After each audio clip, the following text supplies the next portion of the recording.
So as you have seen that we have written A, now it's time for B. Everybody say with me B. Now it's time for C. We will just make one curve line. Then it's the time for D. Very nice. Now let's continue together.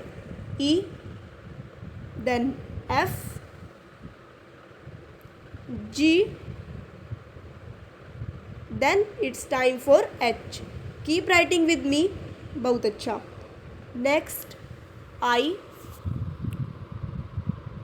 As we know, after I there will be J, then K and L. Remember I और जी के ऊपर हमेशा dot लगाना है और कभी मत भूलना. Now M, N, O, P. Write slowly and neatly. Next Q, R, S, T. Very good guys, very good. Now U, V, W, X,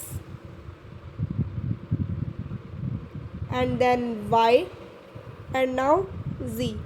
Practice those letters at home. Thank you children. See you in next video. Bye bye.